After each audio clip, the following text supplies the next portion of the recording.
I believe that the two greatest wartime presidents this nation has had are Abraham Lincoln and Franklin Roosevelt, neither one of which, I believe, were decorated combat veterans.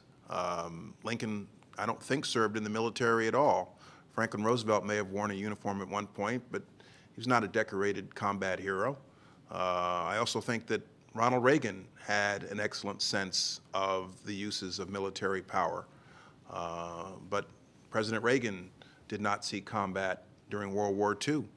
I believe that we owe a lot to President Nixon for dialing us back from eyeball to eyeball in a nuclear confrontation with the Russians. I think that President Nixon did much to make the world safer in terms of the SALT treaty that he negotiated and signed, and his opening the door to China. I think President Nixon made the world a much safer place. I believe he wore the uniform in World War II, but I don't know that he saw combat.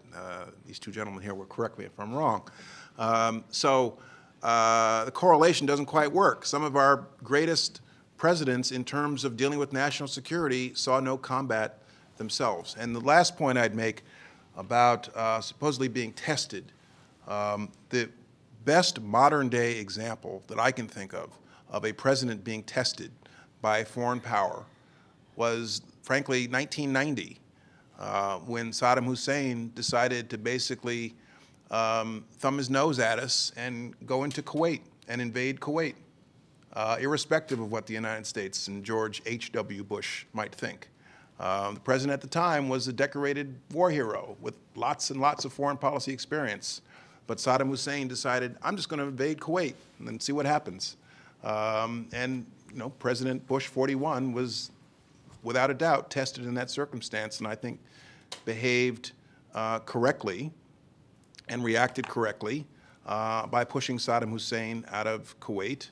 That's where we first heard about the Powell Doctrine, have a clear exit strategy, and we accomplished the mission and went home with a relatively small loss of American life.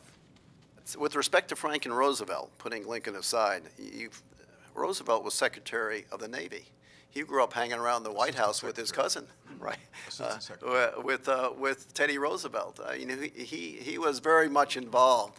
Although he hadn't served in World War I, of course, neither did Eisenhower serve military. He was training troops there and never went over to, because too good at training troops. So the point was that Franklin Roosevelt was very much involved as a young man at Harvard and beyond that, and with his association with he spent a lot of time around the White House with his cousin, and he was Secretary of the Navy. So he had the experience that served him well when World War II came along.